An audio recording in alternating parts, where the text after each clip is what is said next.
special session. So Gunther is waiting with a very exciting topic. So we are starting a new session here, which is SEAA Future Talks. Thank you. Thank you, Gunther. Thank you very much, Tatri. So I want to start sharing here. See. It works. So you should see my PowerPoint now. Yeah, you can see you. So the topic is competing with AI and robots. And the challenge for business schools, universities, is adapting the hidden curriculum for employability and career security. But since we are already deep into time, I want to offer you a drink here. So you can refresh yourself, or better to say, my friend Pepper offers you a little drink here. It's a cute little communication robot that can move around and have a candid conversation with you. So my friend Pepper is around since 2014 and has come of age, and is actually quite a cute fella. So, and the interesting part about him is, you know, he is not a threat for jobs. No, he's a cute guy, and I'm sure he created a lot of jobs, you know, new jobs, testing, and he was helpful in doing research and so on. So this is my friend, and because, you know, there's so much bad said about robots. But, you know, there is, I'll show you a very short video clip now. It's just 12 seconds, actually, that I took here in Vienna in a restaurant. And please brace yourself, because now you will see a real killer. So please, those of you who are soft-hearted, or if there are any kids around, please be careful. Now we will see a real killer. So I have to stop sharing here and going to our killer here. And screen share. You should see a picture now in a restaurant. And here you see our killer. It's a very short video. I will show you.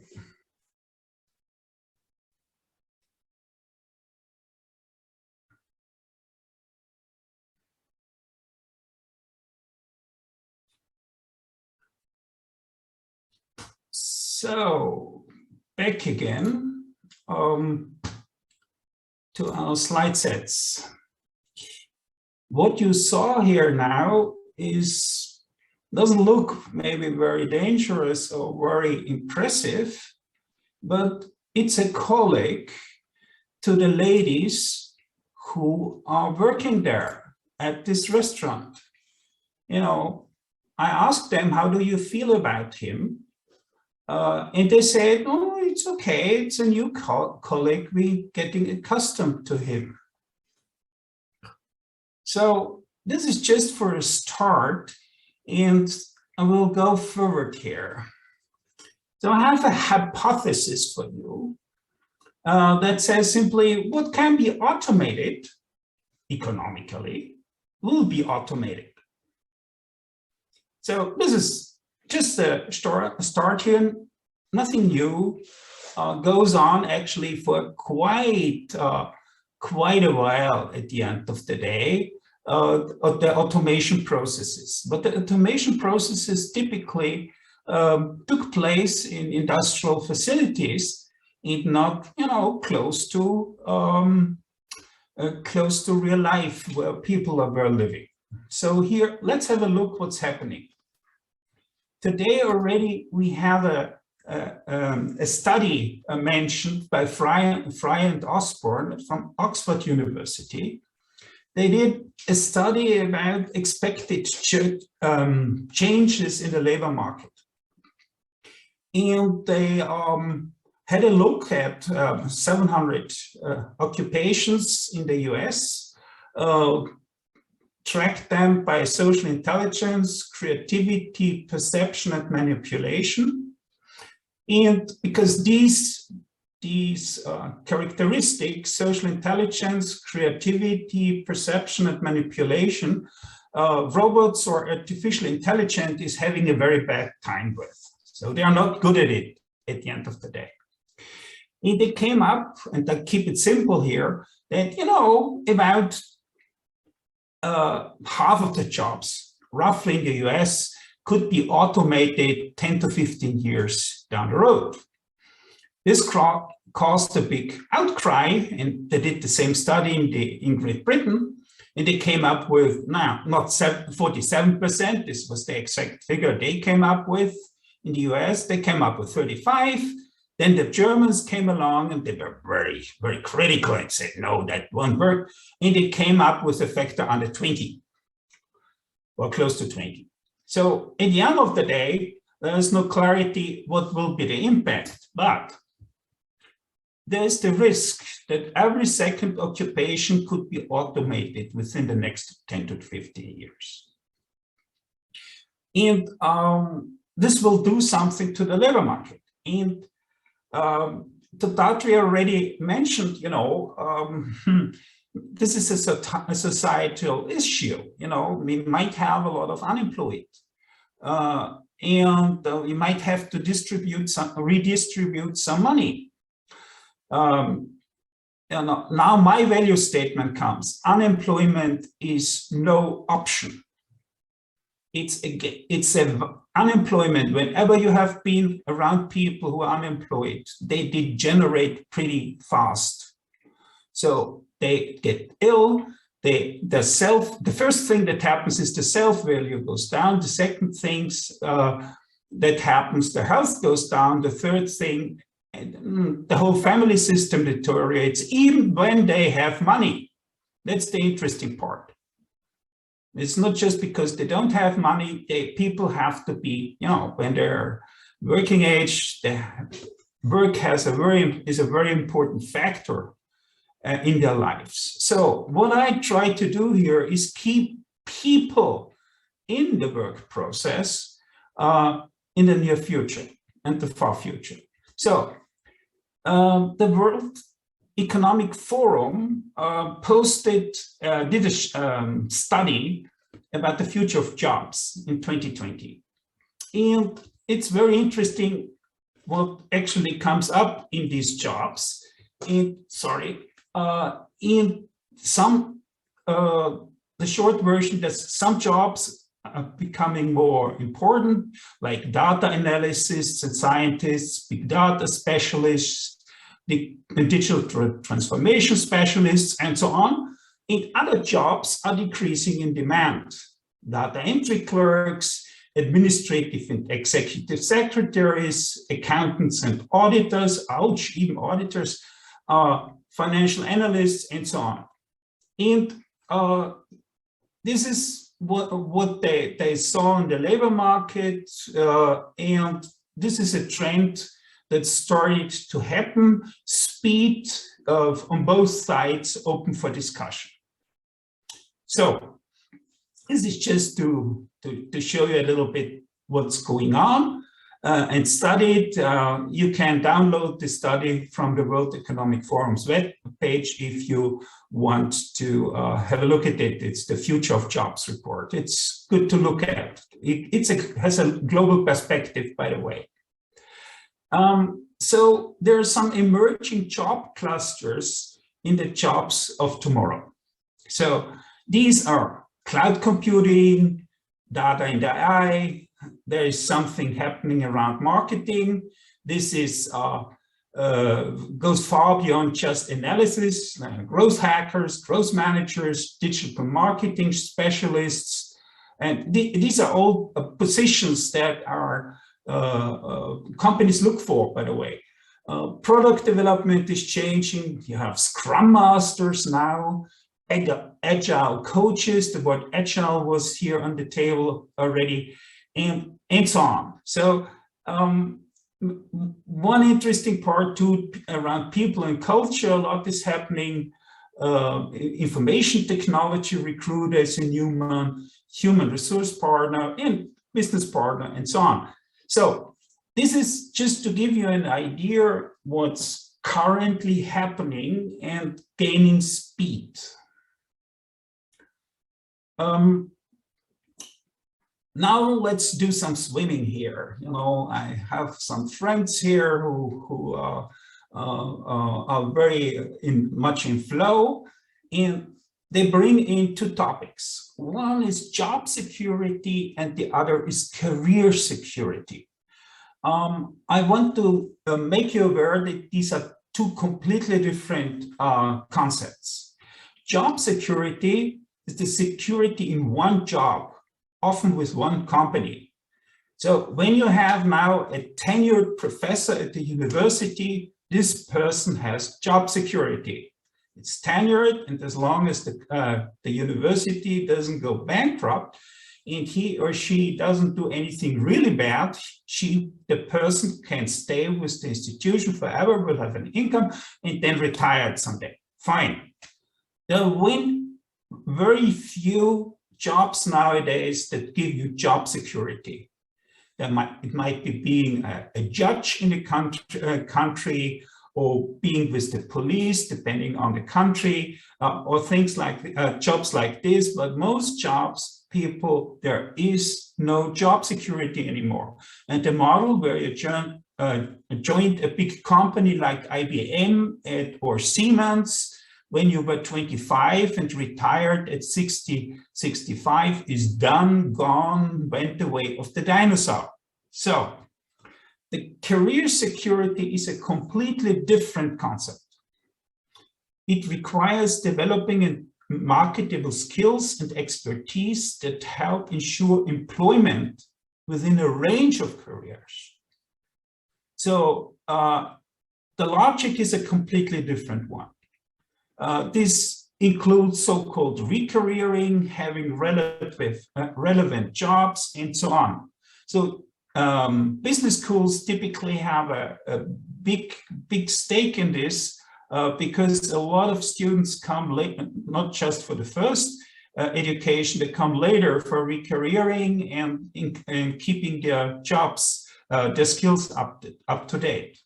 So here, job security gone, career security in place. So one very important thing, the employability doctrine. What does that mean?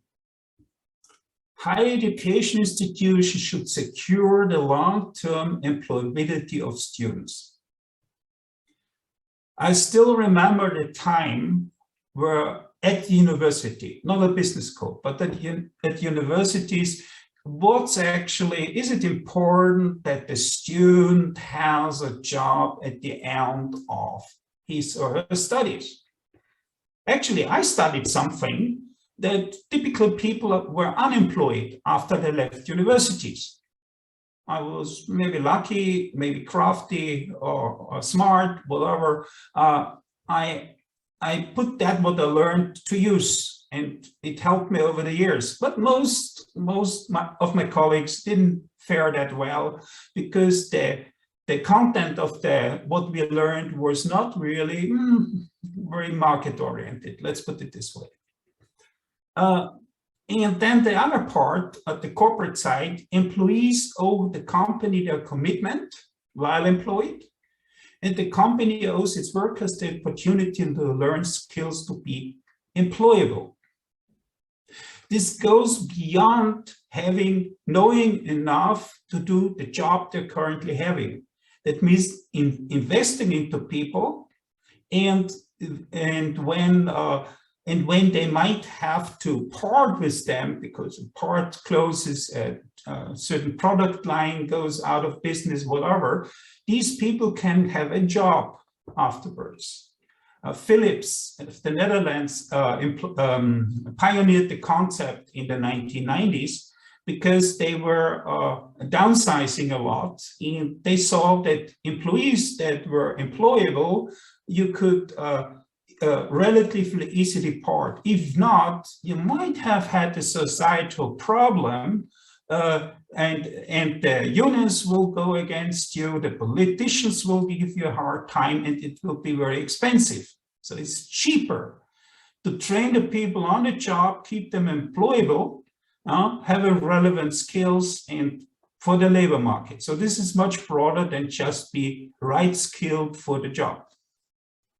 So universities, higher education institutions, business school have a role here, and companies. So now I go for specific skills for career security. One, so these are the skills coming up. One is complex problem solving. We had that already today, more than once. Soft skills.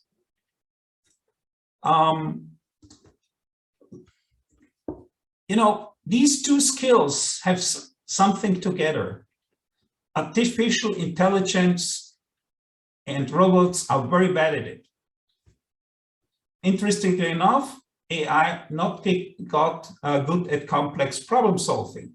They are typically good at a specific problem, but not at very complex problems. So we have, I want to keep people in the labor market to have career security. So here you can compete against the AIs, same soft skills. Try to, AIs, robots are very bad at that. So learning skills we discussed. Self-management skills. This is what helps you to keep yourself motivated, organizing yourself to have a job, to take the right course at the program at the business schools or university to reskill, get the right degree, and things like this. This includes topics like stress management, self-reflection, and so on. Networking and collaboration skills, important to have a job, important to do business. It's a networked world, cross-country. So if you want to have a job or keep your job or get another job, please start networking and collaborating before you don't have a job. Cross-cultural competency. Just look at the composition of our meeting today. They are different. We're coming from all walks of life, from different cultures, and are engaging. English. No English, no fun in the labor market. It's a global thing. ICT skills. This is anything around computer, about being able to do Microsoft Office properly, to use a database, to write an algorithm, a simple one, and so on. What I didn't show you with these skills yet is what people get hired for. For none of these skills, they get principally hired for. They get hired for skills in the functional core competencies. What does that mean? When you're a lawyer, this is law. When you're a programmer, this is writing code, this is programming. This is the core what they're learning. This is at the name of the job ad at the end of the day. The other skills are supporting. And the better companies, when you go to the Googles, the Microsofts, or the BMWs or Volkswagens, they take these skills as granted, that you are good at these. They look at the other skills for hiring. So now will do some challenging to you. So all of you will do some assessments now. One thing is here, the first test I put you through is, can you spot the hidden curriculum here? Now we are in education, core education. Can you spot the hidden curriculum? This is a typical auditorium of a larger university, and then you have smaller scaled ones for lectures. Now the question, can you spot the hidden curriculum here? There's a difference, isn't it? So I have some things that we are getting more towards accreditation and in Europe. One thing are Dublin descriptors. These are part of the Bologna process, and they go by level. First level is bachelor, first cycle. That's the term used in Europe. And I'm talking about learning skills here. It's one of 5 or 6 of these in the Dublin descriptor category.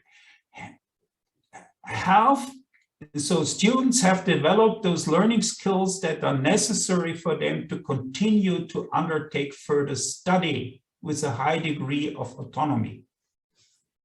So every bachelor student leaving after 3 years in Europe or being part of the European higher education area should have these skill sets. So is your curriculum, your hidden curriculum, this is not a challenge, in line with that? Are they really able to study with a high degree of autonomy? My question. Next one, master level, second cycle. Have the learning skills to allow them to continue to study in a manner that may be largely self-directed or autonomous? Are they?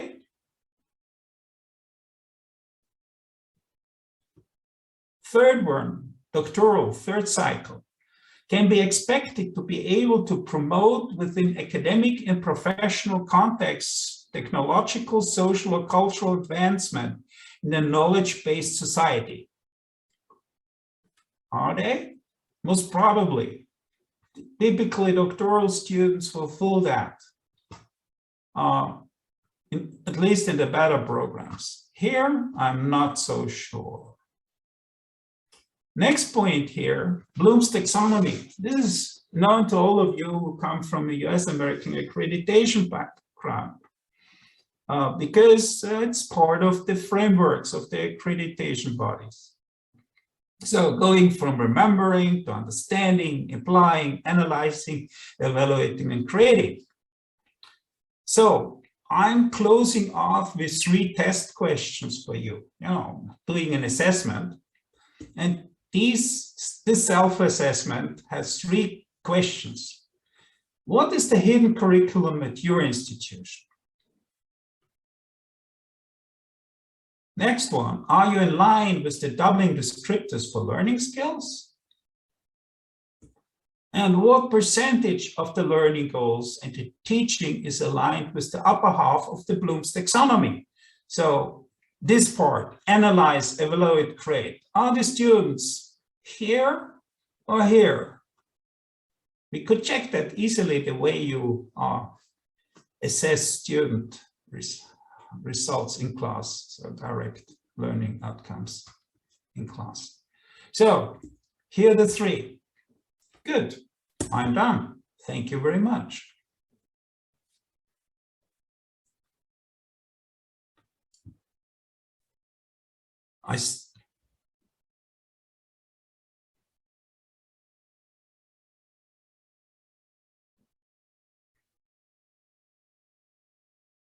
Hi, Dr. Patrick. Hi.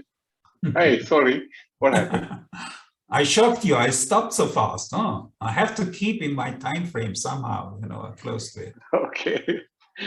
Oh, okay. You just closed it. Okay. Very quickly. I'm sorry. Yes. My apologies. I thought you were continuing that. Okay. I keep you on your toes. You know that. Thank you. Thank you so much. I'm so sorry. It's my apologies. All right. Okay, so thank you so much. It was an excellent presentation. This is the start of our Future Plus talk.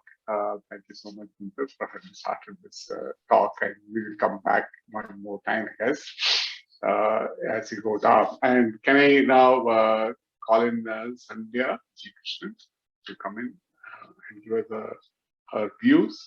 She heads the Millennial Council for Cognizant, one of the largest employers and the most famous Indian company around in the recent time. Almost every youth know what company it is. It's a fabulous company. So we look forward to you, Sandhya. Thanks a lot. Thanks for being here. Thank you so much, sir. And it's a pleasure being here again, and very enriching panel discussions, a lot of learning for me personally when we talked about accreditation. And Amy, good to see you again. So Gunther, thanks so much. I learned a lot about robots and AI, though I do understand how it works, but the small little nitty-gritties was something that was very interesting. So thank you so much, everyone. In the interest of time, and I know everybody would be tired, I'm just going to try and take a wrap at the earliest. But my key takeaway as a person who's been in the education line and now in the corporate has been twofold. So first part, I'm going to focus on the education bit, where I see that there has been a lapse and where we as educationists from the higher institutions, especially from the management perspective, can make a change. So I did like a couple of points that the panelists spoke. One is the fact that we haven't evolved in terms of the kind of syllabus that we are teaching. And secondly, we have still not incorporated to a great extent experiential learning. So today as millennials, one thing that we need to understand is the concentration span of the millennials is not more than 30 seconds. So if you're going to kind of enhance or stress upon content information to them, I don't think that really works. I think they need to kind of experiment, they need to kind of explore, and they need to kind of engage. So these are the 3 E's that I constantly talk about when I engage with the millennials, because they want to kind of self-learn, they want to explore, and then based on their understanding, they're exploring, experimenting, going back and forth, they want to engage. So I think the B schools or the management schools have to give them that opportunity. And if you're not going to give them that opportunity, the learning is not going to happen. So one of the areas that Gunther focused on was skills. And that's very, very close to all big giants, including my organization. And the reason is that while business schools all focus on functional skills because they give an opportunity to students to specialize in a certain area, they, I think, somewhere or the other, overlook the behavioral skills, which is the soft skills like communication and a lot of other things in terms of how you are supposed to engage, how you're supposed to collaborate. All these areas, I think many of the B schools do not focus on. So today, functional and behavioral skills are very, very important. And that's one area that all the schools need to focus. The third thing, today is not a generation where we say that a teacher is the supreme power in an educational institution. I think the first and foremost thing is we need to let go of that kind of egocentrism that most of the educationists have, that I'm the supreme power in an educational institution. I think for the longest time, I had that issue. And I'm being very honest and blatant that the first 2 years, I always felt that I am in control, I am in charge. The students jolly well listen to me, but it didn't work. I think one thing that I learned is how to be adaptable, how to be flexible, and everybody has been talking about an agile environment. So I think reverse mentoring is very, very important. So while we teach the students, I think there's always an opportunity for us to learn from the students, because they are going to be the ones who are tech savvy. They are the ones who are going to actually teach us shortcuts on how to save time, which I actually have learned from them. So I had this concept of doing things in a very long way, going the tedious way. But people at Cognizant, the millennials, actually taught me, Sandhya, learn it in 3 steps. You can just do it in 3 clicks rather than trying to do it in 7 clicks. So it has actually not only helped me to save time, but it has also helped me to understand the power of technology as to how well I can use technology today, the digital transformation that we talk about, really in the best to my strengths and to the best of the way I can make a more conducive environment for learning. The third thing that we talked about is we are not allowing students to have integrated perspective. And I'm going to completely agree on that. When I deal with students who are coming from the B schools, the biggest challenge with many of the organizations, sadly in India, is that we actually, even in our job descriptions, give that we want people from premier institutions, tier 1 institutions, and things like that. And I think that is something that we need to remove.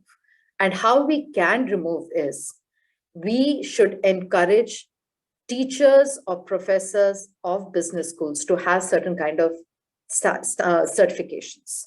So I know for the fact that in countries like Singapore, Australia, especially for a language, you need a certain kind of certification. So if you're going to have the same concept actually coming into any of the B schools, then I don't think there's going to be any kind of difference whether you're from IM or Intech, because if you're going to standardize the quality of teachers, I think the institutions are not going to matter. Finally, it's the quality and what you are giving to the students is what is making one institution different from the other. Now, coming to the other aspects, so this was what I felt as far as the B schools need to do. Now, coming to the point of what we need, what we require as an organization is the fact that we basically want students not coming in with 100% knowledge. It's a very clear thing that we don't want them 100% knowledge. We want at least for them to have 40% knowledge, because if you're going to come with 100% knowledge, they were going to feel very stagnated with their jobs. The 60% is what we need to teach them. And today, we expect that when a student comes in from a B school, while they are specializing in one domain, they also have cross-domain or cross-functional expertise.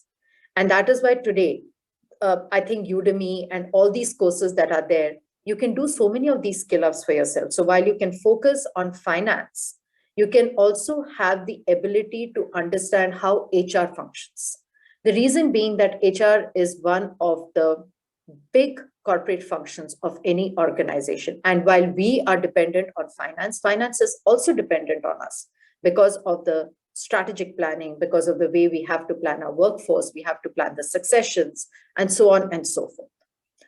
Secondly, for an organization that are at a global level, I think it's very important, the mode of delivery for business schools have to be standardized. Now, while in India, we have a different way of learning, I think abroad, there's a very different way of learning. They're more into practical learning. And that's where the difference happens. So while in India, we are used to doing things faster because we have been taught that way, whereas in the other side, they do it, they think through it, and they are able to kind of present a larger picture in a much better way. So I think for organizations which are at a global level, we expect that there is a standard methodology of teaching or a standard way that we can build in to teach students across the globe so that they are in a position to take global roles, especially because today, everything is remote, everything is work from home. So while you might be in India, you can work in Germany, you can work in Australia, you can work anywhere. And that's the kind of flexibility that we're talking about.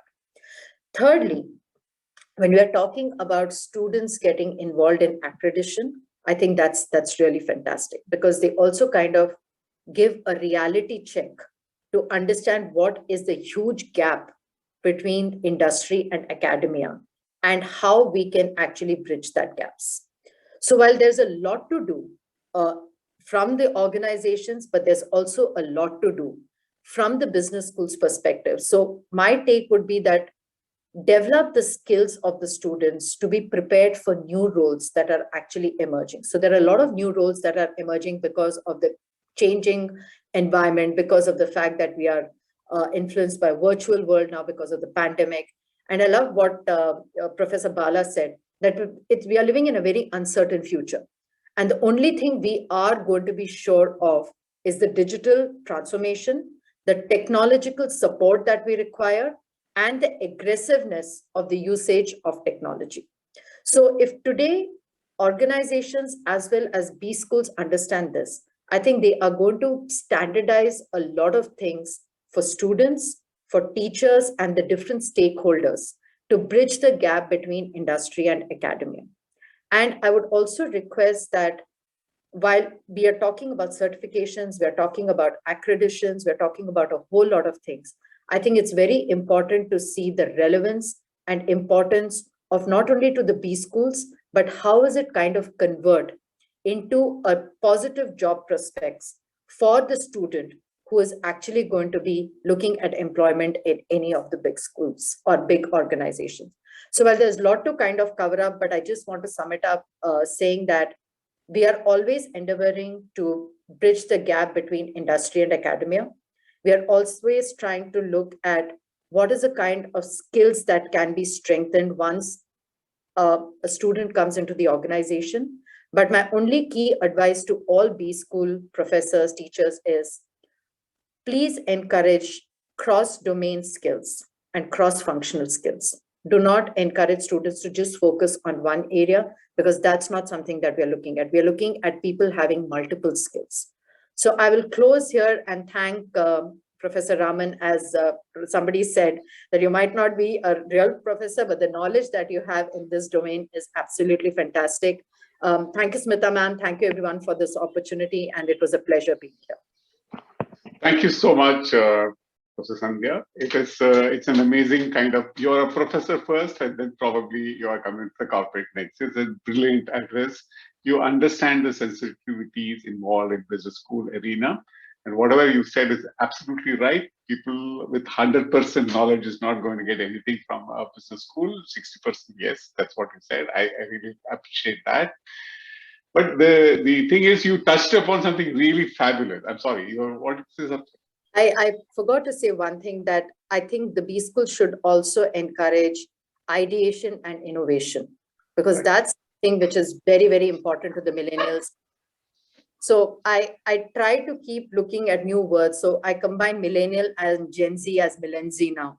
And, you know, we have global meetings where we have to keep saying, good morning, good afternoon, good evenings.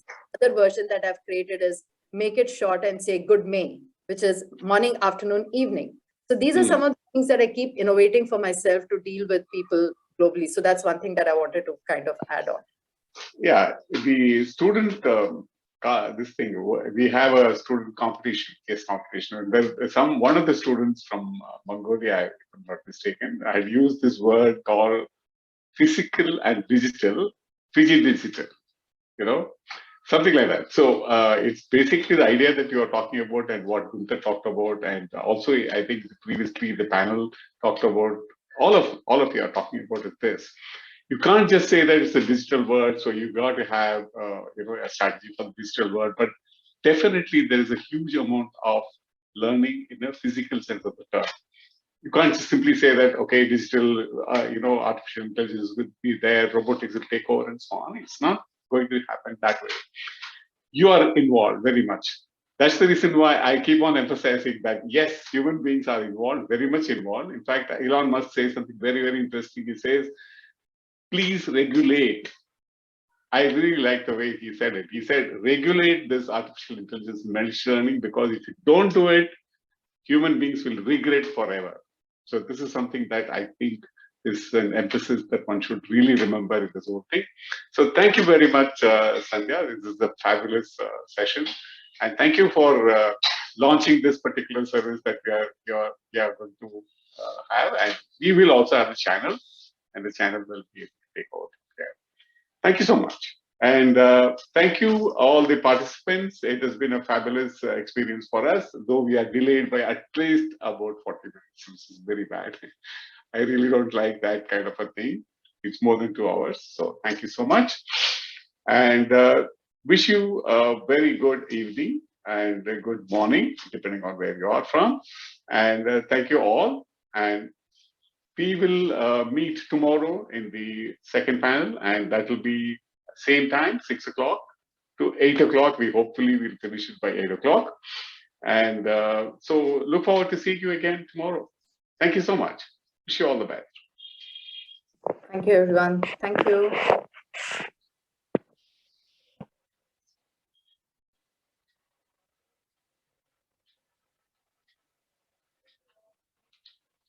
Cool.